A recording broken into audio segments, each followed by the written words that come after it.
Qu'est-ce que tu ferais si ta vie était un jeu d'échecs? Si la place que tu as aujourd'hui dans la société, ton métier, ton niveau d'éducation, l'argent, les relations que tu as, tout cela, c'était finalement le fruit d'un jeu, d'une partie, avec en face la société, ses règles, le jugement social, voilà, les professeurs, les employeurs qui t'ont accordé certains postes ou pas. Et de l'autre, toi, avec tes pièces, que tu sais plus ou moins manipuler, que tu sais placer ou pas au bon endroit pour obtenir ce que tu veux. Donc c'est bizarre un peu de voir sa vie comme un jeu d'échecs, mais quand on parle de transfuge de classe, quand on parle d'ascension sociale, c'est clairement en fait la vision que j'ai. Et dans cette vidéo, eh bien, je vais vous partager mon histoire, mon témoignage en tant que transfuge de classe qui a un rapport assez stratégique à la société. Donc très rapidement, je suis moi Jennifer Telep. Aujourd'hui, j'ai créé l'école d'expression, mais j'ai plutôt vous parler en tant que Jennifer, la personne, et pas forcément la prof ou la directrice d'une école. Et pour faire court, mais je vais détailler plus tard en vous donnant les enjeux et notamment les souffrances de l'ascension sociale, parce que c'est le sous-titre de cette vidéo, eh bien, j'ai grandi en banlieue parisienne, dans un milieu populaire en France. Donc, et j'ai pu accéder à une grande école qui s'appelle Sciences Po Paris. J'ai pu travailler sous les ordres de la République, à l'Assemblée nationale, en tant qu'assistante parlementaire, en cabinet ministériel. J'ai notamment travaillé à Matignon, auprès des conseillers du Premier ministre. J'ai ensuite directement travaillé pour un ministre en tant que conseillère discours. Donc si vous tapez Jennifer Telep, conseillère discours, sur Google et vous tapez à côté peut-être journal officiel de la République française, eh bien vous allez me trouver parce que ce type d'information ne peut plus être anonyme étant donné que c'est obligatoire de publier les noms des membres de cabinet. Voilà, c'est une obligation en France pour de la transparence publique. Je vais vous raconter mon histoire et aujourd'hui je suis à la tête de l'école d'expression, donc qui est une entreprise, un organisme de formation qui forme les ambitieux, les adultes à mieux s'exprimer à l'oral et à l'écrit en français pour qu'ils soient plus à l'aise dans leur quotidien, dans leur vie professionnelle et personnelle. La première chose que je voudrais vous dire, c'est que voilà, il y aura un peu une histoire de paillettes, il y aura de l'inspiration, j'espère aussi, quand je vais vous raconter ce que j'ai fait pour m'élever socialement. Et il y aura aussi, ce n'était pas un conte de fées, et ça ne l'est toujours pas, donc il y aura aussi des moments plus négatifs, et donc j'espère que ce type de vidéo vous plaira. C'est la première fois que j'en fais dans ce format, donc n'hésitez pas à me dire en commentaire si ça vous plaît, et si c'est le cas, je referai peut-être d'autres vidéos sur ce thème. N'hésitez pas d'ailleurs à me dire s'il y a des sujets que vous voulez aborder en supplément. Et pour terminer avec l'école d'expression, pour entrer vraiment dans le sujet du transfuge de classe, si vous voulez vous former et améliorer vos compétences d'expression, je vous rappelle qu'on a une masterclass gratuite et le lien est juste sous cette vidéo pour s'exprimer avec aisance. Alors, il était une fois... C'est toujours un peu bizarre en fait, comment on commence comme ça le récit de son histoire, enfin le récit de sa vie en fait, de son enfance. Moi j'aimerais commencer par vous dire que mon enfance elle est quand même marquée par l'ambition, surtout l'ambition scolaire. C'est-à-dire que j'ai grandi, donc je suis d'origine camerounaise, mes deux parents sont nés au Cameroun d'ailleurs, ils sont arrivés en France au début de leur vie adulte. Je suis Bassa, pour ceux qui connaissent, une ethnie, voilà. Voilà, dédicace, s'il y en a. Donc, je suis déjà fille d'immigrés. Première génération. Et on le sait, en France et dans beaucoup de pays d'Occident, quand on est enfant d'immigrés, première génération, il y a beaucoup de problématiques économiques, sociales, linguistiques qui peuvent se poser. Mais j'ai eu de la chance. J'ai eu de la chance parce que j'ai été élevée dans un foyer qui mettait vraiment au centre, en priorité, l'éducation. Et c'est une valeur très forte pour moi, l'éducation. C'est pour ça que j'ai cette chaîne YouTube. C'est pour ça que j'ai créé l'école d'expression. Parce que avec l'éducation, on peut reprendre sa vie en main. C'est pour ça qu'il y a des gens qui meurent dans le monde pour l'éducation. Et concrètement, comment ça s'est manifesté? Donc, moi, j'ai grandi dans le Val-de-Marne, dans une cité du Val-de-Marne, je vais pas non plus dire quelle cité et tout, voilà. Mais j'ai grandi dans une cité du Val-de-Marne, j'ai été éduquée par ma mère, dans une famille monoparentale. J'avais une grande sœur et un grand frère, j'ai toujours, Dieu merci. Et ça s'est manifesté notamment par le fait que déjà à la maison, on avait des rituels qui mettaient en fait au cœur de la vie de la maison l'école, et notamment les devoirs. Donc il y avait des temps pendant lesquels on pouvait regarder la télé ou pas, des temps pendant lesquels on devait faire nos devoirs. Par exemple, voilà, on achetait des carnets d'été pour travailler un peu pendant les vacances. Donc il y avait quand même des pratiques des rituels, des pratiques qui mettaient l'école au cœur. C'était pas la foire fouille, c'était pas la fiesta, quoi. Et avec ça, il y avait aussi une pression maternelle en l'occurrence pour réussir à l'école. Voilà, pour être le meilleur. C'est aussi en lien avec le fait que donc j'ai pas beaucoup parlé exactement de ma mère, mon frère et ma sœur, ce qu'ils font, etc. parce que j'ai pas discuté en fait de ça avec eux. Donc je sais pas ce qu'ils veulent que je dise sur YouTube ou pas. Donc ne m'en voulez pas pour ça. Donc je vais parler surtout de moi. Mais en tout cas, c'est vrai que par exemple, ma mère nous disait, parce que je suis noire en France, donc je ne suis pas aveugle non plus, je ne suis pas, voilà, pour moi, on n'est pas tous égaux. Donc juridiquement, on est tous égaux, mais dans les faits, nous ne sommes pas tous, et donc les discriminations raciales, ça existe. Et c'est pour ça que j'ai été éduquée en fait avec un discours d'excellence. Je me souviens très bien que ma mère nous a répété 1 milliard de fois, et c'est bien rentré dans ma tête, qu'on me verra toujours comme une noire. Vous aurez beau être le meilleur, on vous verra toujours comme un noir, toujours. Et que ça, c'est indépassable. Donc, il va falloir être excellent. Et que, à niveau égal par rapport à un blanc, il va falloir être meilleur que le blanc pour avoir la même chose. Donc, c'est comme ça que j'ai été éduquée. Je pense que c'est globalement vrai dans la plupart des situations sociales. Voilà. Je pense et j'observe. Voilà. Après, ça peut se discuter. Mais c'est quelque chose qui était profondément ancré en moi dès mon enfance. Et ce moyen de devenir excellent, c'était par l'école. Et par le besoin, la nécessité d'avoir de bonnes notes. Et là où ça a changé pour moi, c'est quand j'ai commencé moi-même à avoir des désirs personnels pour ma vie, en fait, et de l'ambition personnelle. Parce que là, jusqu'à présent, je vous parle de ce que j'ai reçu, de l'héritage de ma mère, finalement. Et elle, ce qu'elle a hérité aussi de sa famille. Parce qu'on n'est pas tout seul comme ça, on est aussi une lignée. Et face à cet héritage-là, vous pouvez aussi vous positionner, reprendre certaines choses, ne pas en reprendre certaines aussi.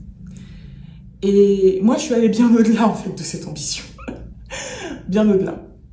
Et notamment, j'avais des désirs de confort matériel, voilà.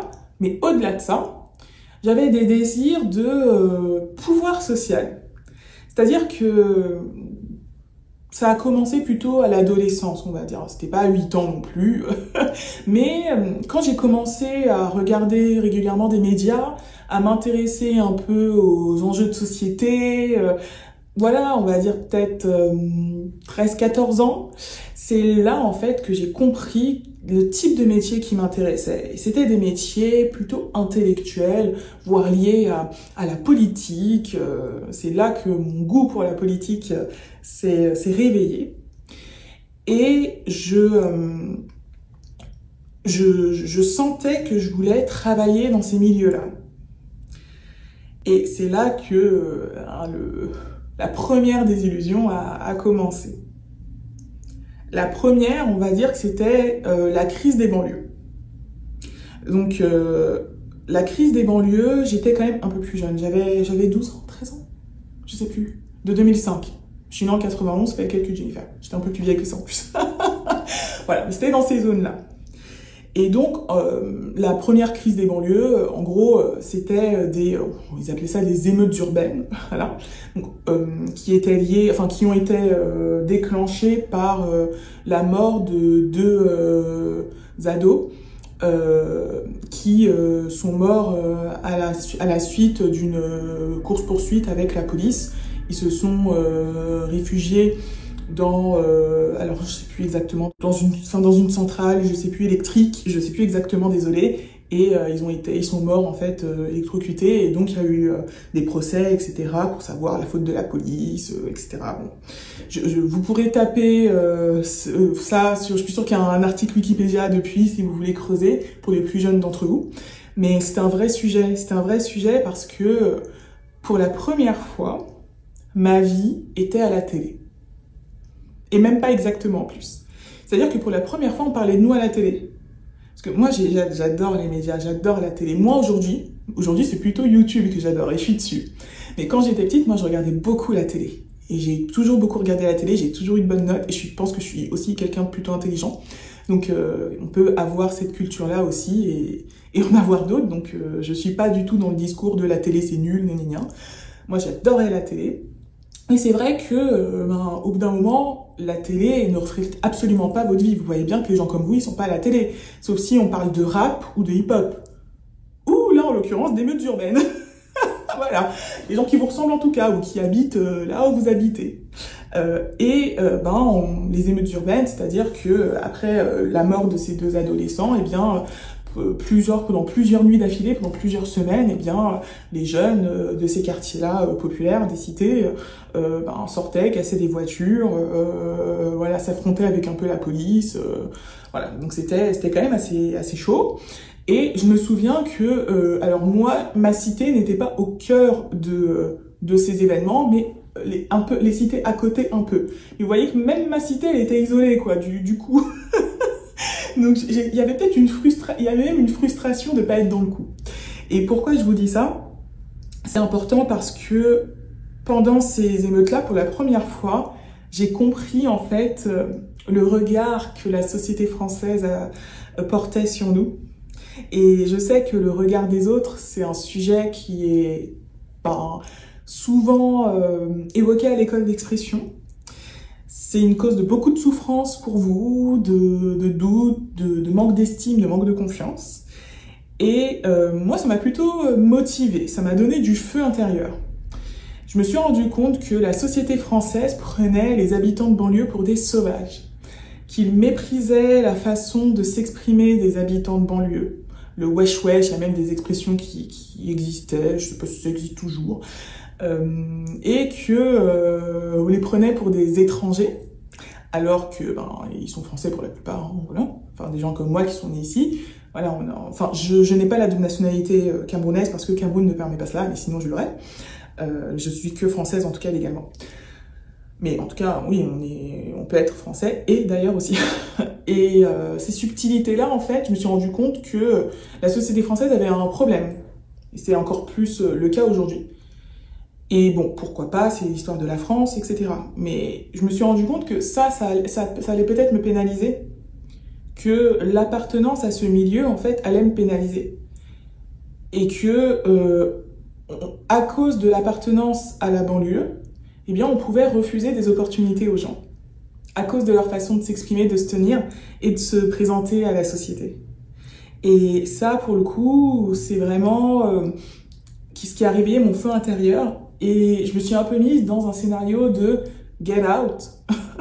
Il faut sortir d'ici. Il faut quitter la banlieue.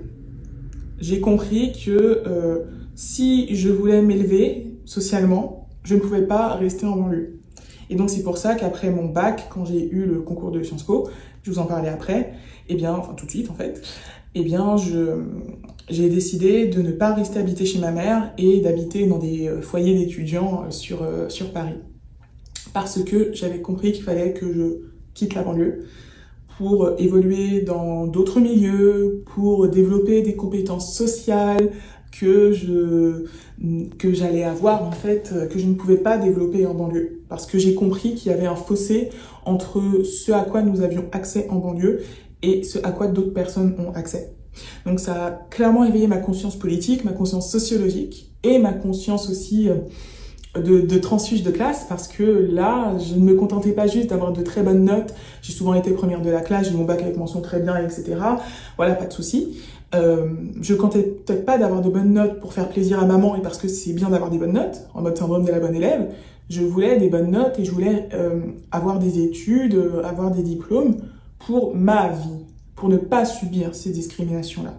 Et pour pouvoir vraiment prétendre aux postes, aux fonctions qui m'intéressaient. Donc je vous ai dit des fonctions plutôt médiatiques, intellectuelles, politiques. Et c'est la première claque en tant que transfuge, c'est que quand on est transfuge de classe, en fait, il y a quelque chose qui nous éjecte hors de notre milieu. Donc pour moi, c'était mes désirs et la conscience que mes désirs étaient contradictoires avec mon milieu d'origine. Même si dans ma famille, c'était pas contradictoire parce qu'il y avait déjà cette volonté d'ambition sociale. Voilà. Et donc le transfuge, en fait, il part d'une rupture. Donc c'est en cela où c'est un parcours qui peut être violent. Et il y a beaucoup d'élèves de l'école d'expression qui ne sont pas forcément sur une trajectoire de transfuge, mais quand ils essayent de mieux s'exprimer, ils vivent cela. Parce que dans leur milieu d'origine, dans leur famille, peut-être auprès de leurs amis, eh bien, ils vont s'exprimer plutôt dans un langage familier. Et si l'élève de l'école d'expression veut élever son niveau de langue, eh bien, il va être rejeté. On va lui dire que il essaye de parler la langue de Molière. C'est une expression apparemment qui est courante aux Antilles, ou en tout cas, il y a pas mal d'Antillais qui m'ont partagé ça. Ou on va, plus génériquement, pour tout le monde, hein, on va lui dire qu'il essaye il se prétend plus intelligent, il est arrogant, pourquoi il parle pas comme nous. Et c'est dur, en fait, de prendre conscience de ces inégalités-là et de ruptures, en fait, que ça peut générer. Parce que quand on est transfuge, on vient d'un milieu, on se projette dans un autre, et on ne peut plus pleinement appartenir à l'un ou à l'autre. Il y a toujours cette ambivalence. Et après, chacun le gère intérieurement comme il peut. Mais c'est vrai que c'est quand même une trajectoire qui est difficile pour savoir se positionner dans la société. Voilà. Et pour ma part, c'est pas là où j'ai eu le plus de souffrance, j'en parlerai après. Mais c'est vrai qu'il y a un deuil en fait à faire de l'image sociale qu'on peut avoir de vous, de vos origines, et que là, moi, mon parti pris, c'est de miser sur mon développement individuel par l'acquisition de ressources, de capitaux. Donc là, je vais utiliser les catégories d'un sociologue qui s'appelle Pierre Bourdieu, si vous le connaissez pas. Bon, c'est pas exact, enfin, on va pas rentrer dans des détails sociologiques. En tout cas, il y a plusieurs types de richesses. Et quand on vient d'un milieu populaire, généralement, on manque de richesses économiques, de finances, d'argent, de cash. Ça, on le sait. Capital économique. Mais on manque aussi de capital culturel, donc d'éducation, etc. Et justement, moi, comme je vous l'ai dit, c'est ma différence avec la plupart des gens de la banlieue. C'est que dans ma famille, on a su prioriser l'éducation. Donc ça, c'est mon avantage comparatif et qui explique mon ascension sociale. Et on manque aussi d'autres capitaux qui sont sous-cotés, notamment par les élèves de l'école d'expression, notamment le capital social. Donc la capacité à se créer un réseau, à avoir des relations, à avoir ce que j'appelle un agenda social, des activités qui, au quotidien, vous permettent d'entretenir nos relations et d'accéder à des opportunités naturellement, juste en vivant notre vie. Et ça, c'est clairement pas quelque chose, en fait, si vous habitez en banlieue, votre réseau, votre capital social, il va être très faible. C'est pas quelque chose qui pourra vous apporter des opportunités comme un nouveau client qui pourra vous payer des centaines de milliers d'euros ou enfin voilà, on n'est pas du tout dans cet ordre-là, quoi. Pas du tout dans cet ordre-là. Là, je parle dans le cas d'un entrepreneur. Où vous allez rarement rencontrer quelqu'un qui a réussi le concours de l'école que vous voulez ou qui travaille dans l'entreprise de vos rêves, quoi, une entreprise cotée et tout. Donc, tandis que si vous avez des amis qui ont fait des études, vous pouvez rencontrer ce type de personnes lors d'une soirée d'anniversaire. Et ça, c'est sous-coté. Et dans les milieux privilégiés, le réseau, c'est extrêmement important. Donc, l'ambition, c'est ce qui caractérise mon enfance. Et la première claque, c'était l'écart entre mes ambitions et où j'étais. Et le deuxième élément dont je voulais vous parler, c'était la préparation du concours de Sciences Po Paris, parce que je pense qu'elle peut vraiment beaucoup vous inspirer. Déjà, j'ai décidé de passer seule Sciences Po Paris. Ça, c'est intéressant, parce que chez beaucoup de transfuges, ce que j'observe, c'est que il y a bien souvent une personne extérieure qui va un peu leur proposer, tiens, passe ce concours, va dans cette école. Moi non. Moi non. J'ai décidé de passer Sciences Po Paris parce que, comme je vous l'ai dit, je regardais beaucoup les médias et au bout d'un moment, il y avait le nom de cette école là, qui revenait tout le temps. Ah, bonjour, non, non, non, non, non, non, monsieur le journaliste, bonjour, ou monsieur l'invité lors d'un plateau télé, bonjour. Alors vous êtes diplômé de Sciences Po Paris, vous enseignez à Sciences Po Paris. Monsieur est diplômé de Sciences Po Paris, encore? Vous êtes enseignant à Sciences Po Paris, mais encore un? Mais qu'est-ce que c'est que cette école? Et donc, c'est tout simplement à cause, ou grâce, je ne sais pas, plutôt à cause de l'omniprésence des diplômés de Sciences Po Paris dans les émissions qui me plaisaient, dans les débats, en fait, qui me plaisaient. Je me suis dit, mais il faut que je fasse cette école, en fait. Et parce que, effectivement, aujourd'hui, Sciences Po Paris, je précise Paris, parce qu'il y a quand même aussi, en France, voilà, Paris, c'est quand même la capitale des richesses, la ville des richesses, quoi. Ben, Sciences Po Paris, c'est vraiment la voie idéale si vous voulez travailler dans les milieux politico, journalistiques, intellectuels, parisiens, quoi, vraiment. Et c'était ces milieux-là que je visais. Donc, si j'ai vite compris que c'était cette école qui allait pouvoir m'aider à, voilà, accéder au milieu que je visais. Et je me souviens très bien que à l'époque, l'étudiant là, enfin l'étudiant et tout, je me souviens très bien. Je me souviens que j'avais acheté un livre l'étudiant, c'est une collection là pour avoir des informations sur la vie étudiante. J'avais gagné 3000 € à 30 ans. J'en souviens très très très très bien. Donc j'avais déjà cet objectif-là, ce qui est énorme pour quelqu'un qui a grandi en banlieue. C'est énorme. Parce que c'est pas 3000 €, c'est à 30 ans. Si ça vous intéresse, vous pouvez vous rendre sur le site de l'Observatoire des inégalités.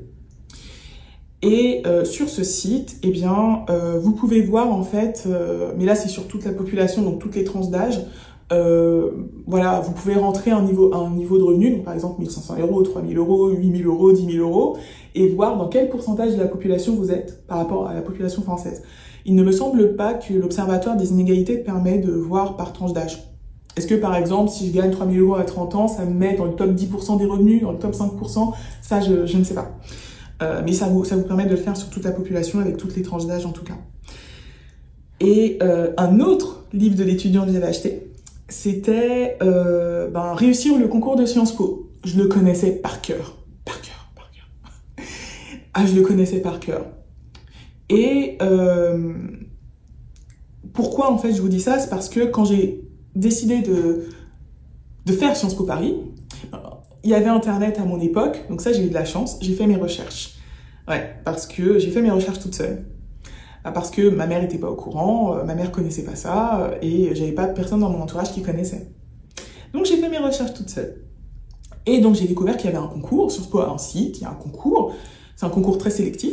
Donc quand tu commences à creuser, tu te rends compte que beaucoup de places sont prises, sont trustées par les élèves des meilleurs lycées parisiens. Donc moi j'ai fait un lycée privé modeste, enfin correct, hein, de banlieue parisienne, ok, bon, voilà, t'es en concurrence avec les lycées parisiens, donc type Henri IV, Louis le Grand, le Stanislas, là, on en a parlé de Stanislas, je crois. Enfin non, c'est là, je crois, on en a parlé récemment avec une polémique qui concernait une ministre, Amélie Oudéa-Castéra. Voilà, il y avait d'autres lycées, alors c'est pas Stanislas là, mais le lycée qu'a fait le Premier ministre, je m'en souviens plus. Bon, voilà, ce type de lycée, j'ai oublié les noms là. Ce type d'établissement, certains privés, certains publics, c'est avec ce type de personnes en fait que j'étais en concurrence, quoi. Donc, je devais faire une prépa. Voilà, j'avais compris que je devais faire une classe prépa pour réussir le concours, parce que déjà, les personnes avec qui j'étais en concurrence faisaient elles-mêmes des prépas, d'ailleurs des prépas privées, qui coûtent parfois 2000 € l'année, donc autant vous dire que j'ai pas pu demander ça à ma mère. Mais j'ai découvert qu'il y avait une prépa publique faite par le CNED. Donc le concours de Sciences Po n'existe plus aujourd'hui. Mais à l'époque, il y avait une prépa publique faite par le CNED qui coûtait, je crois, 300-400 €. Donc c'était quand même un investissement, parce que ma mère payait déjà l'école publique pour moi. Privée, je veux dire, pour moi. Donc en plus, elle a accepté de payer la prépa du CNED pour le concours de Sciences Po. Donc là, vous voyez, c'est C'est pour ça que l'éducation, faut s'investir en temps, aussi en énergie, mais aussi en argent. Si vous avez des ambitions et que vous vous contentez de vidéos gratuites sur YouTube, vous n'irez pas très loin. Et je sais que vous pensez parfois que vous n'avez pas des ressources, mais quand on dit investir de l'argent, quand on n'a pas beaucoup d'argent, c'est pas forcément investir beaucoup. Vous pouvez commencer par investir peu, mais il faut commencer à investir. Donc si vous voulez mieux vous exprimer et que vous avez de grandes difficultés, va falloir investir de l'argent un jour, parce que seul, vous n'avez pas les compétences pour progresser. Si vous voulez juste faire 2-3 ajustements, vous pouvez vous contenter de vidéos gratuites. Mais sinon, il va falloir investir un minimum, en fait. Ça va pas être possible. Et ça peut être ailleurs qu'à l'école d'expression, bien sûr. Nos cours sont pas faits pour tout le monde. Mais cette mentalité-là, c'est pour vous dire que cette mentalité de l'investissement et de la croissance qui est nécessaire quand on veut devenir transfuge, quand on veut s'élever, quand on veut se transformer, passer d'une situation A à une situation B meilleure, il faut avoir cette mentalité d'investissement, en fait, sur soi. Sinon, on va pas loin du tout, quoi. Et je vois quand même que beaucoup de gens ne l'ont pas. Et c'est ça qui les laisse sur le bas-côté et ça va être leur axe de travail principal. Et moi, l'avantage, c'est que je l'ai eu et que j'ai pas eu besoin de travailler ça, puisque j'ai grandi dans un environnement qui m'a donné cet état d'esprit. Et après, effectivement, je suis quelqu'un de débrouillard, donc c'est-à-dire que je suis curieuse et aussi je vais chercher moi-même les solutions. Je vais pas attendre qu'on me donne les choses dans le bec parce que j'ai compris que dans cette société, en fait, j'avais pas beaucoup de ressources, donc je devais me débrouiller avec ce que j'avais, quoi. Et c'est chiant, comme j'ai le dire, mais voilà, je me suis débrouillée comme ça. Et donc, j'ai réussi à avoir ce concours. Et ensuite, pour faire court, sur la suite, moi, j'ai adoré mes études à Sciences Po. Je pourrais vous en parler dans une autre vidéo si vous le voulez. Et Sciences Po m'a permis d'atteindre mes objectifs et de travailler dans les milieux que je voulais. Pendant ma première année de master, donc j'ai eu un contrat d'assistante parlementaire d'un député à l'Assemblée nationale française. Et après mon master, j'ai notamment travaillé à Matignon auprès des conseillers parlementaires du Premier ministre. Et j'ai aussi été conseillère discours, donc discours et prospective, donc rédactrice de discours et de divers textes pour un ministre. Si vous voulez, je pourrais vous en parler, en gardant certaines choses confidentielles aussi, dans une autre vidéo parce que ça serait beaucoup trop long. Et quoi d'autre? Qu'est-ce que je peux vous dire d'autre? Et ensuite, j'ai travaillé dans un cabinet de conseil, voilà. Quand je suis arrivée, après je suis passée consultante senior en 1 an. Et ensuite, j'ai créé mon entreprise, donc l'école d'expression, qui est aujourd'hui une entreprise qui fonctionne bien, avec les hauts et les bas de l'entrepreneuriat, mais c'est le jeu, c'est le game. Et l'école d'expression, voilà, on a plusieurs centaines d'élèves à l'année aujourd'hui et on a vocation à devenir une référence pour mieux s'exprimer en francophonie. Voilà. Et je voulais vraiment insister sur les souffrances de cette ascension sociale, donc qui est statistiquement extrêmement rare. Je pense qu'on est en dessous des 5%. En tout cas, je me souviens qu'il y avait 4% d'enfants d'ouvriers parmi les personnes qui réussissaient le concours de Sciences Po. Donc, sachant que je crois qu'il y avait 300-400 admis au concours de Sciences Po. Donc, ça veut dire que 4 x 4, 16, on n'était peut-être pas plus de 20 d'enfants d'ouvriers, visiblement, qui avaient réussi le concours de Sciences Po. Donc, vous voyez que là, on parle quand même en termes de nombre de personnes qu'on peut voir, visualiser dans une petite salle, quoi. Donc, je me souviens quand j'avais fait les calculs, je me suis dit, mais ah oui, ça s'appelle l'exception statistique. Et c'est vrai que quand on est transfuge, on peut parfois tomber dans le discours du mérite, de se dire, waouh, quel exceptionnel, Jennifer Telep, c'est merveilleux, quel travail, etc. Et c'est surtout sur ça que j'aimerais passer maintenant, sur cette idéologie du mérite, cette idéologie néolibérale qui est très aussi prégnante dans le développement personnel, dans le monde du business en ligne, de l'entrepreneuriat, dans lequel je baigne aujourd'hui aussi, et à laquelle je n'adhère pas du tout. Vous pourrez penser que je suis quelqu'un de méritant, mais la vérité, c'est que j'avais un avantage par rapport aux autres personnes de banlieue. C'est que j'ai grandi dans une famille qui valorisait l'éducation et aussi dans une famille dans laquelle on s'exprimait déjà bien avant d'aller à l'école. Donc ça, c'est quelque chose que je vous avais pas dit. Ça veut dire que j'avais deux avantages comparatifs et que j'avais déjà un bon capital culturel. C'est une anomalie de classe. Ça veut dire que on s'exprimait bien, on avait un bon niveau de français. Je me souviens que ma mère se vantait tout le temps quand on était plus petit que ma grande sœur Suzy, qui est normalienne, qui est aujourd'hui chercheuse, qui enseigne aux États-Unis et tout. Voilà, c'est une figure normale. Normalienne, ça veut dire elle a fait l'école normale supérieure de Paris, de la rue d'Ulm. Donc c'est une école prestigieuse, bien plus prestigieuse que Sciences Po.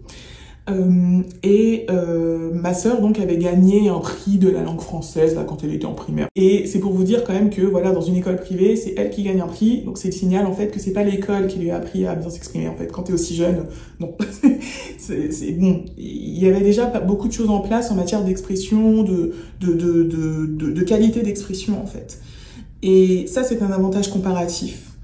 Donc ma situation n'est absolument pas comparable aux autres personnes de banlieue qui, elles, subissent les discriminations en matière d'expression, qui sont bloquées dans un langage familier. Moi, je n'ai pas connu cela, en fait. Donc, comment on peut comparer ma réussite à celle d'une autre personne de banlieue? Ça sera plus difficile pour elle, parce qu'elle n'a pas ces qualités d'expression, elle n'a pas ces codes, par son éducation et son environnement. Donc déjà, je suis peut-être méritante, mais j'avais un avantage. Et le problème du mérite, c'est ça. C'est que ce n'est pas parce que quelqu'un a travaillé que sa réussite ne s'explique pas majoritairement par les avantages qu'il a eu au départ. C'est tout. Mais moi, j'ai aucun problème. Hein. Moi, je suis très contente d'être là où je suis et je viens juste de commencer mon parcours. Hein. Je suis qu'au début de mon ascension. Mais c'est important de souligner ça. C'est important de ne pas être aveugle et de ne pas nier l'importance des avantages de départ qui permettent de faciliter la réussite de certains et qui ralentissent, voire rendent quasi impossible, extrêmement difficile la réussite d'autres personnes. Et la première des souffrances dont je voulais vous parler, c'est celle-ci. C'est la souffrance du travail. J'ai beaucoup bossé, tellement bossé, vous n'avez pas idée. Et encore aujourd'hui, je bosse, mais tellement. Parce que, même si j'avais certains avantages, l'écart que ça m'a demandé de passer de la banlieue à Sciences Po, à ces milieux, en fait, je pense que je ne me rends même pas compte de toutes les micro-transformations que ça m'a demandé. Je me souviens quand j'étais en train de préparer le concours et tout, ok.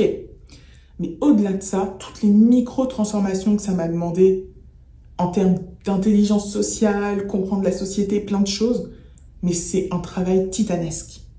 Et c'est épuisant. C'est épuisant. Je sais qu'on est dans une société qui valorise beaucoup le travail. Je suis plutôt une bosseuse, j'aime bien travailler, on va pas se mentir. C'est aussi quelque chose qui m'a aidé dans mon ascension, parce que ça va être compliqué si vous n'aimez pas travailler du tout. Mais en fait, ce n'est pas bien d'avoir à travailler beaucoup pour créer ce qu'on veut dans la vie. J'estime pas que ce soit quelque chose de spécialement vertueux. Et je pense qu'il y a un peu un discours pour rassurer les personnes qui sont très éloignées de leur objectif. Non, mais tu pourras travailler, développer ton mérite. Et non, en fait, s'il faut faire un choix, ben, peut-être dans tous les cas, il faudra un minimum travailler, même si tu as des privilèges, tu devras quand même préparer un peu ton concours. Mais est-ce que l'épuisement que ça crée, l'ascension sociale, en fait, est-ce que cet épuisement a quelque chose me sert vraiment? Aujourd'hui, je suis pas sûre que je dirais non, parce que je vois le prix que je paye. Et c'est ça la souffrance de l'ascension sociale, en fait, c'est que les gens ne voient pas le prix que tu payes. Ben, moi, le prix que je paye, parce qu'aujourd'hui, maintenant j'ai 32 ans, donc j'ai un peu plus de recul quand même sur mon enfance, même si je suis encore très jeune, ben, le prix que je paye, c'est la fatigue, en fait. Je suis fatiguée. Je suis fatiguée. Ben ouais, j'ai beaucoup bossé. J'ai beaucoup bossé. Et je suis quelqu'un de très ambitieux et donc moi j'adore aussi, j'ai beaucoup bossé mais je suis beaucoup amusée et j'aime aussi, j'ai une énergie de la gagne.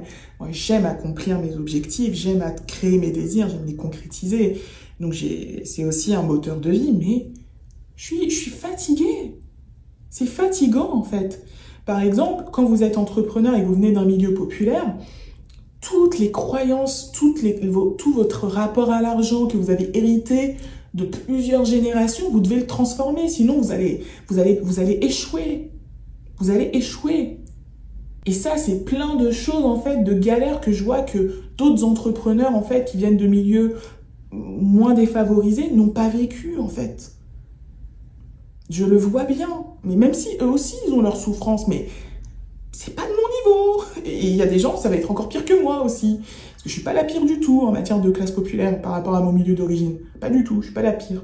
J'ai jamais eu faim, voilà, j'ai jamais été dans un état de pauvreté, quoi. Je veux dire, il y a des gens, ils ont faim, ils ont froid l'hiver. Moi, j'ai jamais vécu ça quand même. Donc, c'est beaucoup de travail, et le travail, c'est épuisant.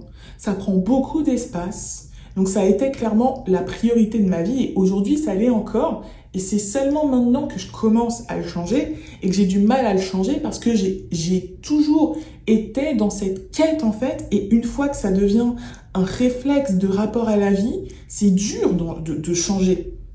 Donc, ça fait que, oui, mon ascension, ma quête de croissance, de transformation, épuise, prend énormément de place, et ça fait que j'ai moins développé d'autres aspects, par exemple, de ma vie personnelle. Pour l'entrepreneuriat, en fait, le fait de savoir, en fait, que je suis une personne qui a un rapport à l'argent complexe, par mon milieu, mais aussi comme beaucoup de monde, quoi, et que je suis aussi une personne hypersensible, j'aime pas trop ce terme qui fait un peu bullshit, mais je vais synthétiser comme ça, ça fait que le stress de l'entrepreneuriat m'a fait prendre des dizaines de kilos. C'est un prix aussi, c'est un coût. Voilà. Et il faut le dire que ça a un prix. Ça a un prix. Est-ce que je regrette? Non. Mais ça a un prix, donc il faut vraiment le vouloir, en fait. Parce que si vous êtes loin de vos objectifs, il va falloir bosser. Bosser stratégique. Le travail n'est pas magique. Si vous bossez en faisant pas ce qu'il faut, vous n'aurez pas de résultat. Il va falloir bosser stratégique. Mais faire des actions adaptées, en gros. Mais ça va vous demander beaucoup d'efforts et il faut falloir vraiment le désirer parce que ça va vous demander beaucoup d'énergie, beaucoup de temps. Et vous ne pourrez pas mettre cette énergie et ce temps sur d'autres choses. Et donc, c'est vraiment une question à se poser. Et je trouve que j'entends pas ce discours. J'entends pas ce discours. Tout le monde semble content de beaucoup bosser, d'avoir à beaucoup travailler. Alors que cette société est très inégalitaire et profondément injuste. Et que il est injuste de se dire que d'autres personnes ont besoin de travailler 5 fois moins que toi pour avoir la même chose. Et ça, c'est profondément injuste. C'est ce qu'on appelle l'inégalité, les inégalités sociales. Et je vois aussi, et c'est aussi l'eau de la souffrance du transfuge, c'est que malgré en fait l'avance que j'ai, qui m'a permis de me remettre au niveau de certaines personnes, je parle d'un point de vue social, je parle pas de valeurs personnelles et tout, voilà. Je vois que je suis encore en retard sur certaines choses en fait. Ben ouais, par exemple, moi j'ai des amis qui achètent aujourd'hui sur Paris. Acheter sur Paris, c'est le signal que t'es un bourgeois. Les gens, ils aiment pas ça, mais c'est un peu un signal. Et par exemple, j'ai des amis, leurs parents leur ont donné 100 000 € pour acheter un bien sur Paris. Ouais. Mais oui, j'aurais pu, moi aussi je pourrais acheter. J'aurais pu développer ces compétences financières. Mais j'étais déjà occupée à développer mes compétences relationnelles pour pouvoir évoluer dans certains milieux, à développer mes compétences de créativité entrepreneuriale. Donc, au bout d'un moment, on peut pas tout faire, quoi. Donc, oui, mes compétences d'intelligence financière, je les ai pas encore suffisamment développées. Oui, mes compétences pour prendre soin de moi, etc., je les ai pas encore complètement développées. C'est ça aussi qu'il faut dire. C'est ça la souffrance de l'ascension sociale. Pour moi, c'est le travail que ça demande, les efforts que ça demande, et de voir que malgré ça, il reste encore beaucoup de choses à bosser, et que il y a toujours des boulets, en fait, qui restent collés à tes pieds et qui viennent de ton milieu. Et qu'il faut faire la paix avec ça aussi. Il faut faire la paix avec ça. Parce que moi, comme j'ai commencé par dire en fait ce que m'avait apporté mon milieu au départ. J'ai commencé par le dire. On ne peut, et j'ai commencé aussi par dire, et c'est sur ça que je veux terminer, c'est qu'on ne peut jamais s'extraire de son milieu aussi. Et donc, faut apprendre à gérer ces deux appartenances et à à être à l'aise et à ne pas se comparer. Et ça, pour le coup, c'est quelque chose que j'arrive à bien faire. Probablement parce que je suis quelqu'un de très introverti et très centré dans ma bulle, avec une petite dose d'égocentrisme. C'est pas par bonté d'âme, mais c'est le conseil peut-être que je pourrais vous donner quand on est transfuge, c'est de ne pas regarder le voisin, surtout s'il est plus favorisé que vous sur certains aspects, parce que vous ne pouvez que déprimer, parce que vous allez juste prendre conscience de l'inégalité de la société en fait, et de voir que cette personne, elle a qu'à respirer en fait pour avoir certains privilèges qui vous ont demandé à vous de travailler des années quoi. C'est le game, c'est le jeu social, c'est la partie d'échecs qu'on est tous en train de jouer plus ou moins consciemment. Et c'est profondément injuste. En tout cas, c'est mon opinion. Mais, de votre côté, vous, poursuivez vos désirs. Si c'est votre énergie, si vous avez cette énergie de feu qui vous met en mouvement, qui vous met en quête, mais une quête saine. Et la quête, elle vous nourrit dès le départ, dès le chemin, pas juste quand vous obtenez ce que vous voulez. Voilà. Suivez vos désirs. Suivez votre joie sur le moment présent, parce que moi, les désirs de travailler dans certains milieux, c'est parce que j'adorais les sujets politiques, c'est parce que j'adorais les humanités, le domaine intellectuel, la lecture, la réflexion, le débat. Donc je me suis pas lancée dans un truc juste en me disant un jour je pourrais rencontrer un Premier ministre. Non, c'est parce que c'était pas du tout mon ambition non plus, mais c'est parce que j'adorais le chemin d'apprentissage, voilà. Suivez votre désir, suivez votre joie au quotidien et maintenez votre cap. Ne vous comparez pas. C'est vrai qu'on n'a jamais aussi le fond de la vie des autres, hein, même si, je suis désolée, il y a quand même... tout le monde souffre, mais toutes les souffrances ne se valent pas. Voilà, dites-vous qu'il y a toujours pire que vous aussi.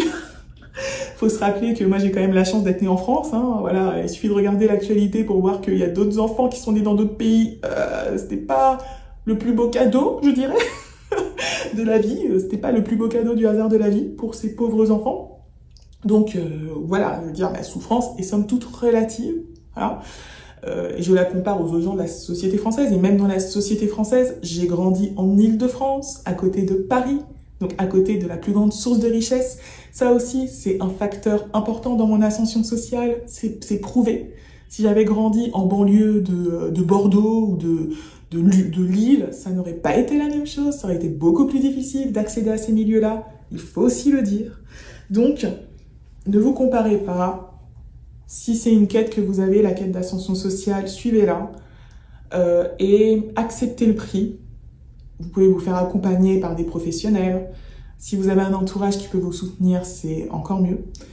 Et il faut se dire que accepter son chemin aussi et que c'est peut-être un niveau un peu plus spirituel pour terminer, mais moi je fais partie des personnes qui croient que si nous vivons ce que nous vivons, c'est qu'il y a une raison et que c'est notre chemin. Voilà, je vais pas parler d'âme ou autre. Voilà, c'est notre chemin, donc acceptons-le et grandissons à notre rythme, sur notre voie, sans se comparer aux voisins, sans critiquer le voisin. Ouais, toi, t'es un privilégié, gna, gna, gna. Non, n'entrons pas dans ces jeux-là. Même si c'est dur, surtout quand on parle de mérite. Voilà, et aussi célébrer vos victoires. Ce n'est pas parce que vous ne croyez pas en l'idéologie du mérite que vous n'avez pas de mérite personnel. C'est juste que cette société, pour moi, ne récompense pas le mérite individuel en priorité, mais d'autres choses. La capacité à jouer le jeu social indépendamment de son travail personnel. C'est ma vision de la société. Et ce n'est pas pour autant que vous ne pouvez pas célébrer vos victoires. Et donc moi, c'est ce que j'apprends de plus en plus, à célébrer les miennes. Voilà pour cette vidéo sur les souffrances de l'ascension sociale. Il y a plein de choses que je pourrais dire, mais je voulais vraiment axer sur sur ce sujet-là. Après, il y a plein de sujets sur le rapport aux autres, aux personnes qui sont d'un milieu social différent. Franchement, s'il y a certains sujets que vous voulez que je détaille, n'hésitez pas à proposer des sujets en commentaire. N'hésitez pas surtout à me dire si ce genre de vidéo vous plaît en fait, en likant. Je vous demande jamais ça. Et pour le coup, là, je vous le demande en likant, en mettant des commentaires, parce que, clairement, si ça vous intéresse pas, je vais pas le faire. Hein. Parce que c'est quand même indirect avec la mission principale de la chaîne, de mieux s'exprimer. Donc, si je ne vois pas spécialement d'intérêt de votre part, je ne vais pas en refaire, clairement. c'est clairement pas le but principal de la chaîne, donc je continuerai de parler de ce type de sujet si vous me proposez des pistes et si vous nous montrez que ça vous plaît vraiment. Merci d'être encore là. Je vous souhaite une très bonne continuation, peut-être sur votre chemin d'ascension, si c'est ce que vous vivez. Et je vous dis à la prochaine vidéo. Salut!